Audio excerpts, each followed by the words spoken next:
Bienvenue dans le podcast Un monde sans enfants. Aujourd'hui, je vous emmène en Chine en compagnie d'une de mes anciennes étudiantes. Je m'appelle Heidi, je viens de la Chine, maintenant j'habite en Europe. Avant, je suis une étudiante à Sciences Po, j'étudie en humanité politique et maintenant je suis aussi en université en Angleterre. À Shanghai, pendant les manifestations, il y a une phrase qui a vraiment attiré mon attention. Ça m'a remué le cœur. C'était lors d'un contrôle d'un résident. Il lui était demandé d'agir selon les instructions, sinon ses descendants, ses enfants, allaient en payer les conséquences. Et ce jeune homme a répondu « Oui, merci, mais nous sommes la dernière génération. » La dernière génération. Cette histoire n'est pas une exagération. En 2015, le gouvernement chinois réalise enfin que leur problème n'est pas d'avoir trop d'enfants, mais bien de ne pas en avoir assez. Alors ils abolissent la politique de l'enfant unique. Résultat, les naissances remontent un petit peu, oui, à 18 millions. 18 millions de naissances en 2016. Mais combien 5 ans plus tard, en 2021 ? 10 et demi. De 18 à 10 et demi. La chute est vertigineuse, moins 40% en 6 ans. Record mondial. En panique, le gouvernement autorise les familles de 3 enfants en 2021. Mais selon la démographe française Isabelle Attané, cela ne changera rien. C'est comme si la mairie de Paris autorisait le char à voile dans le métro. Cela ne concerne personne. Le général de Gaulle a dit de la Chine qu'elle est plus vieille que l'histoire. Et dans notre inconscient collectif, nous avons cette image de la Chine comme un géant ancien, patient, un ensemble granitique et immuable. Mais vous savez quoi ? Je crois que notre inconscient collectif se gourre. La Chine est une étoile filante, une putain de comète. Bonjour, je m'appelle David Duhamel et je suis professeur d'économie à l'ILERI, l'Institut libre d'études des relations internationales, et enseignant à Sciences Po Paris. Je vous parle d'un monde dans lequel on vit et surtout du monde à venir, un monde sans enfants.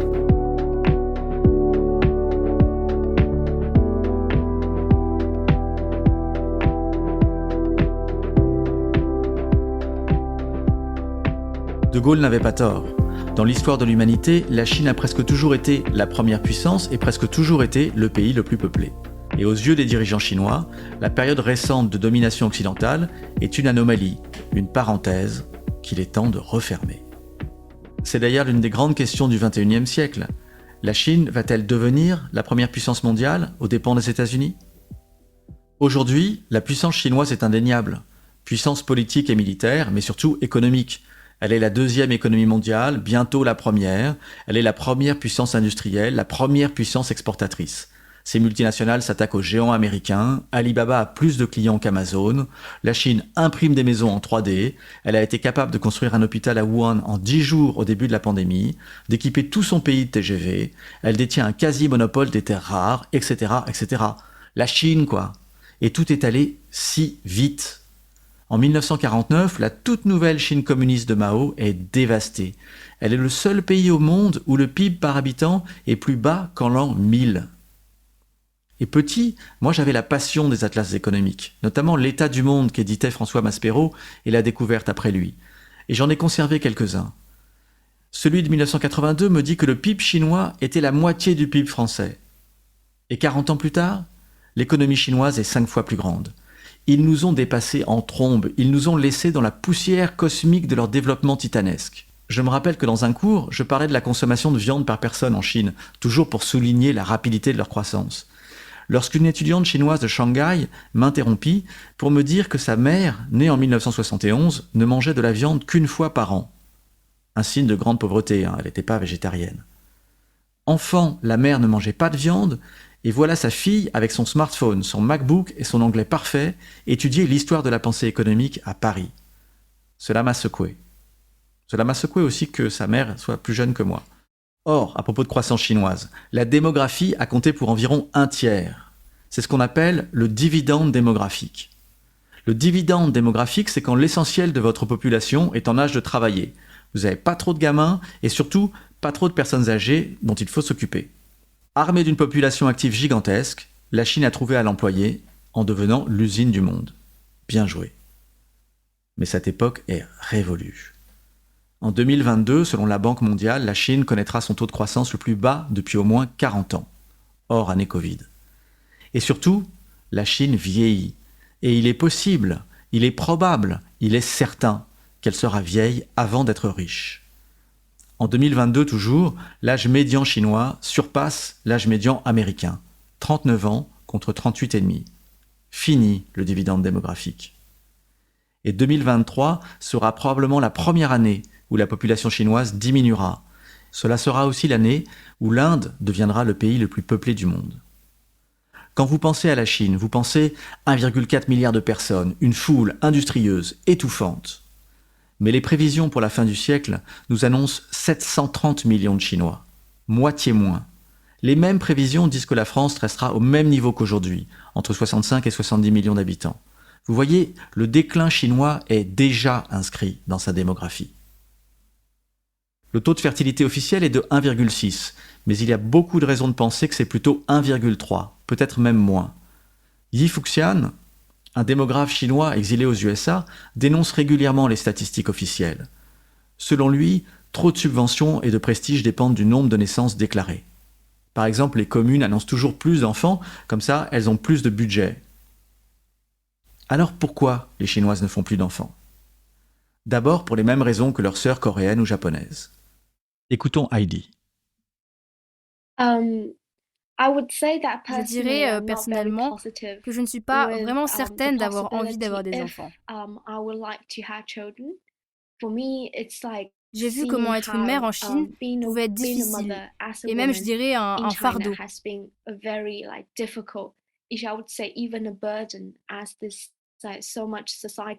C'est à cause des attentes sociales.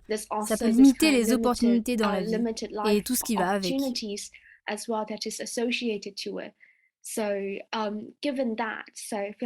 Cela a forgé mon point de vue sur cette question.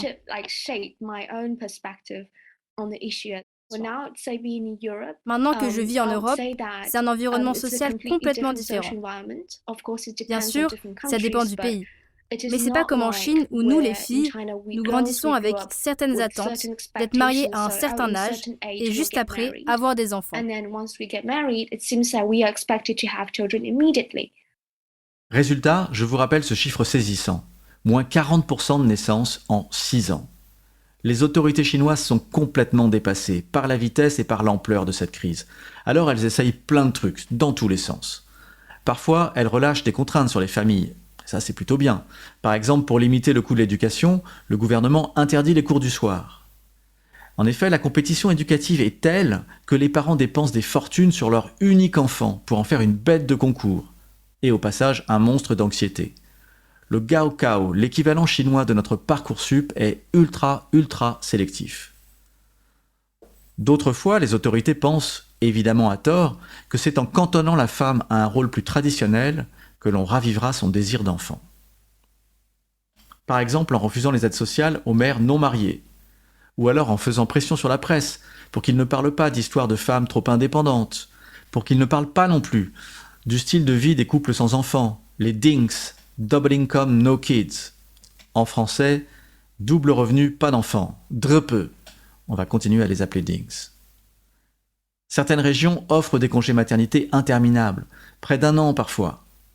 Alors l'intention peut paraître bonne, mais le système se retourne contre les femmes, car les entreprises rechignent à embaucher de potentielles futures mères.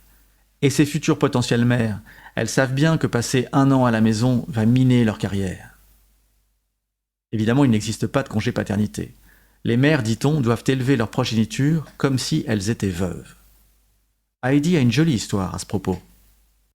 C'est un cas spécial. C'est une histoire très personnelle. Quand je suis née, c'était sous la politique de l'enfant unique. Donc, un enfant par couple maximum. Mais mon père est un homme chinois très traditionnel. Il pensait que son devoir, en tant qu'homme, c'était d'avoir un fils pour transmettre le sang familial. Comme je suis née et que je suis une fille, il n'était pas très heureux. Alors, mes parents ont divorcé quand j'étais encore jeune. Mon père s'est remarié, il a refait un enfant et il a eu une autre fille, ma sœur. Il ne pouvait pas être plus déçu. c'est déchirant d'écouter Heidi dire que sa naissance n'a pas rendu son père heureux. Mais c'est réjouissant de l'entendre rire de la déconfiture du même père.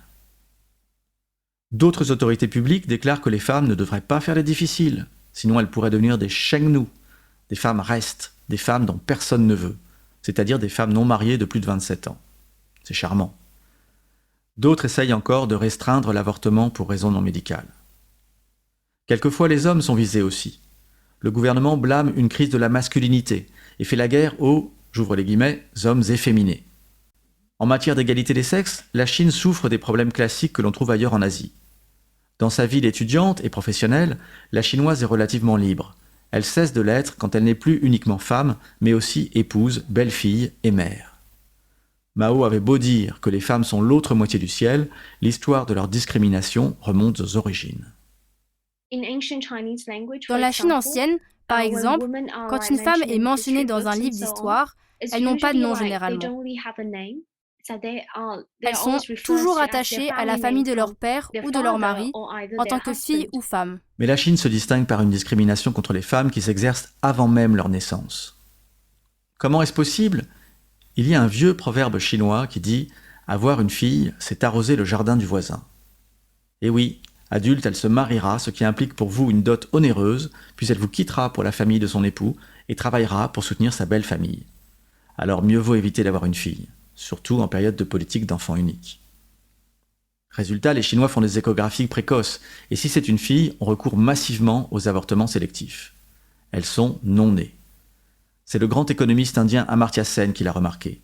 Il y a environ 130 millions de femmes manquantes en Asie. Donc pas qu'en Chine, en Inde aussi. C'est un drame silencieux qui s'arrange progressivement, mais qui marque la société chinoise, puisque les filles non-nées dans les années 90-2000 ne sont pas là aujourd'hui pour faire des enfants. Entre 30 et 50 millions de femmes non-nées, c'est aussi autant d'hommes qui mathématiquement ne trouveront pas femmes, ne bâtiront pas de famille, et qui eux sont bien là. Ces hommes, on les appelle les branches nues. Ils ne donneront jamais de fruits. Or en Chine, plus qu'ailleurs, le mariage est un marqueur d'une vie adulte.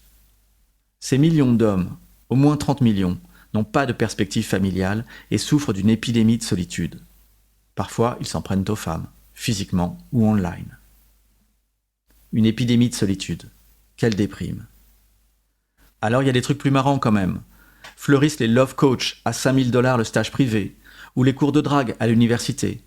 Comme à Tianjin, où vous pouvez suivre un cours intitulé « Théorie de l'amour et du rendez-vous amoureux ». Rigolo aussi ces cafés, où les femmes peuvent louer les services d'un butler, un majordome payé 60 $ l'heure pour les écouter. Enfin rigolo. Franchement déprimant aussi. Hans Rosling, un Suédois fondateur de Gapminder, un site génial de data visualisation, raconte une histoire qui m'a frappé. Lors d'une conférence, il était assis à côté d'une banquière singapourienne d'origine chinoise. Ils font connaissance et bien sûr, il ne résiste pas à lui demander si elle a des enfants. Hans Rosling et moi, on est pareil, on s'intéresse aux mêmes choses. Et sa voisine de lui répondre « Je pense tous les jours à l'enfant que je pourrais avoir. C'est la pensée d'avoir un mari qui m'est insupportable. » Alors le Japon est le premier pays à cesser de faire des enfants, et la Corée est celui qui n'en fait quasiment plus du tout. Et ce qui est vrai du Japon et de la Corée est aussi vrai des autres pays riches d'Asie, les dragons, Singapour, Hong Kong, Taïwan. Mais c'est aussi vrai de l'Asie moins riche. Je pense à la Thaïlande, à l'Iran, au Vietnam, au Bangladesh, et même à l'Inde qui maintenant pointe son nez sous la barre de remplacement, 2,1. La Chine n'échappera pas à la gravité asiatique. Elle n'est pas différente des autres, mais en vertu de sa taille et de sa puissance, ce qui lui arrive à elle concerne la planète entière. La démographie chinoise, son aspect cataclysmique est la raison selon moi pour laquelle le 21e siècle ne sera pas le siècle chinois. Le 22e non plus d'ailleurs. Je disais au début de ce podcast que la Chine est une étoile filante. Je crois que c'est même une météorite. Et vous savez ce qui définit une météorite ? Elle finit toujours par s'écraser au sol. C'est la fin de cet épisode d'un monde sans enfants, consacré à la Chine. Continuez à me suivre dans cette passionnante histoire. Abonnez-vous, likez, partagez, mettez des étoiles. C'est toujours super, cela aide. Et on se retrouve dans le prochain épisode. Et si cela ne vous a pas plu, partagez-le quand même, avec des gens que vous n'aimez pas.